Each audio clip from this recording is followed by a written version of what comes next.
Note हो गया? अरे हिलेगा डुलेगा फर्क नहीं। लिख लिए? जी सर। जी सर, लिए करते हैं इसको। तो आज हम लोग पढ़ रहे हैं क्या?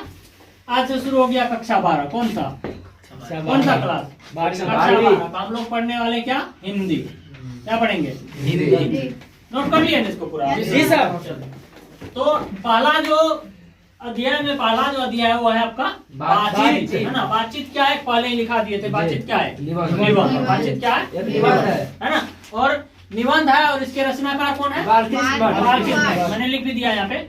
लेखक है इसके बालकृष्ण भट्ट। कौन है? बालकृष्ण भट्ट। सबसे पहले तो आपको याद रखना है कि बालकृष्ण भट्ट के बारे में जो प्रश्न पूछते हैं यहाँ से कि बालकृष्ण भट्ट एक गद्यकार थे। क्या थे? एक गद्यकार थे। और साथ ही साथ एक आप नाम याद रखेंगे, आचार्य रामचंद्र शुक्ल। क्या नाम याद रखेंगे? आचार्य रामचंद्र शुक्ल। तो आचार्य रामचंद्र शुक्ल साहब जो थे उन्होंने बालकृष्ण भट्ट को, किसको? बालकृष्ण भट्ट को अंग्रेजी साहित्यकार दो नाम यहाँ पे दिया गया है, एक एडिसन और दूसरा स्टील, है ना? तो एडिसन और स्टील की श्रेणी में रखा। तो आपको प्रश्न ऐसे पूछे जाएंगे कि बातचीत क्या है या बातचीत किस विधा की रचना है? तो आपको क्या लिखना है? निबंध। दूसरा प्रश्न पूछा जाएगा कि ये जो बातचीत है, बातचीत जो है इसके रचनाकार कौन है? बालकृष्ण भट्ट।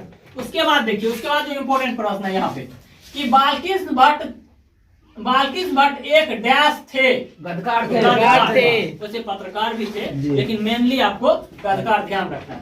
बालकृष्ण भट्ट भारतेंदु युग के, ये भी प्रश्न पूछा जा चुका है ना? किस युग के रचनाकार थे या मतलब किस युग के साहित्यकार थे?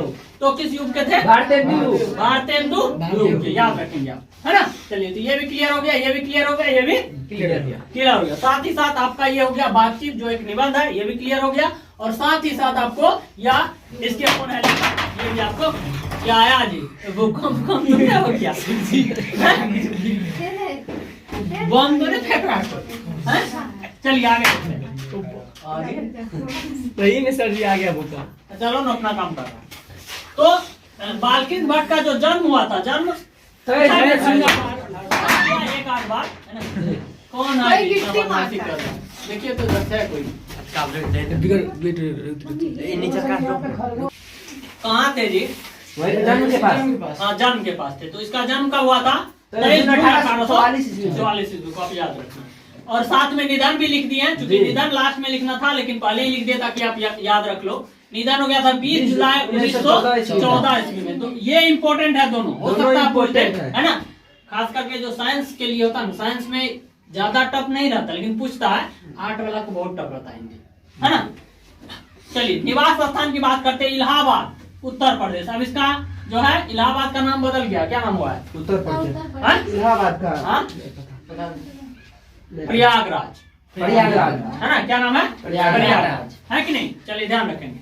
अब माता का नाम था पार्वती देवी। माता का नाम क्या था? पार्वती देवी, है ना? किसके माता का नाम? बालकृष्ण भट्ट की माता का नाम। और इसके पिता थे बेनी प्रसाद भट्ट, है ना? तो माँ पार्वती हो गई और पिता व्यापारी थे। एक बहुत महत्वपूर्ण जानकारी है कि बालकृष्ण भट्ट को अध्ययन में रुचि जगाने का काम किसने की थी? उसकी माँ जो पार्वती देवी थी, उन्होंने ही बालकृष्ण भट्ट का मन अध्ययन की ओर क्या किया?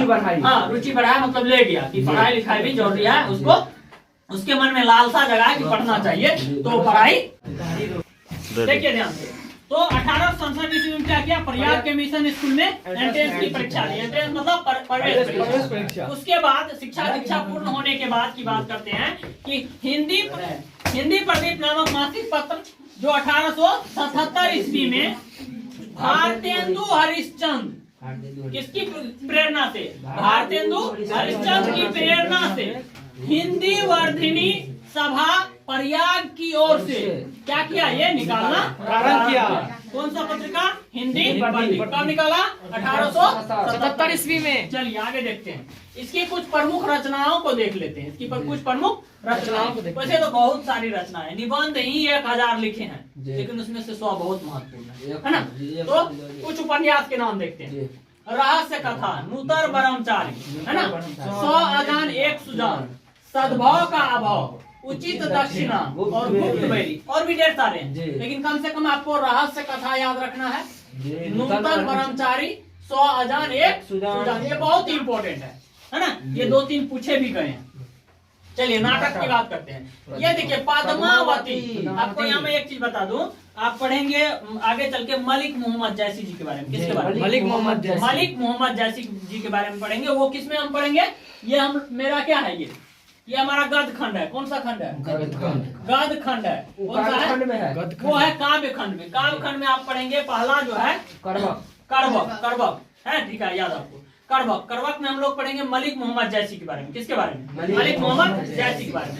उसकी जो एक रचना है, उस रचना का नाम है पद्मावती। क्या नाम है? पद्मावती। लेकिन बाल्किस भट्ट जी की जो रचना है यह है पद्मावती, याद रखना है। पद्मावती, हाँ, उसकी रचना का नाम है पद्मावत और इसकी रचना का नाम है पद्मावती, है ना। चलिए तो नाटक पद्मावती, शिशुपाल वध, शिक्षादान, सीता वनवास, मेघनाथ वध, बाल विवाह, रेल का विकट खेल। बहुत महत्व नाम को। पद्मावती हो गया, रेल का विकट खेल हो गया, है ना। ये दोनों पूछा जा चुका है। एक रोगी एक वेद, है ना, ये इंपॉर्टेंट है, याद रखेंगे। पद्मावती भी याद रखेंगे, इसको भी याद रखेंगे। उसे तो सबको याद रखना है कि नहीं?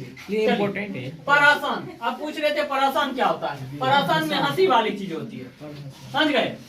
हंसाना समझ लीजिए, है ना। जैसा काम वैसा परिणाम, जैसा काम वैसा परिणाम। यदि आप अच्छा से पढ़ेंगे तो आप अच्छा से काम कर रहे हैं अपना, तो अच्छा परिणाम होगा, रिजल्ट अच्छा होगा। अच्छा से नहीं पढ़ेंगे, आने का है 9:30 बजे, आते हैं 11 बजे। कब जाए? 11:15 में 11:15 कितना खुशी होगा। 11:15 में कल से सब टाइम से आएंगे, आज पहला क्लास था इसलिए। चलिए, जैसा काम वैसा परिणाम, नई रोशनी का विष, आचार विडम्बना, ये सब इसके प्रश्न और भी ढेर सारे, इतना कम से कम याद रखने हैं। निबंध की बात कर लेते हैं। 1000 के आसपास निबंध लिखे, उसमें से 100 बहुत पहले बता दिया। 100 क्या है? बहुत ही महत्वपूर्ण निबंध है। और जिसमें कुछ निबंध के नाम जो एक आज हम लोग पढ़ रहे हैं, जिसके बारे में पढ़ने वाले हैं, आगे पढ़ेंगे, वो है बातचीत। क्या है? बातचीत, है ना। बातचीत बहुत अच्छा है। आप लोग बातचीत के बारे में आगे चर्चा होगी, रहने देते अभी। चंद्रोदय, दूसरा क्या है? चंद्रोदय। तीसरा लिखते हैं मैंने एक अनोखा शब्द।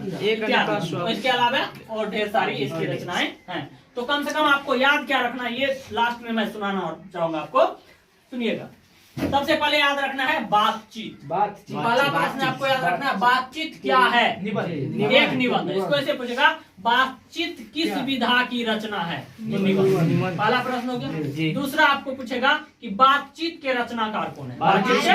रचनाकार बालकृष्ण भट्ट। और आगे प्रश्न पूछेगा कि बालकृष्ण भट्ट का जन्म कब हुआ? 44 ईस्वी को। हो सकता है निधनों पूछ दे, तो कब निधन हुआ था? 20 जुलाई।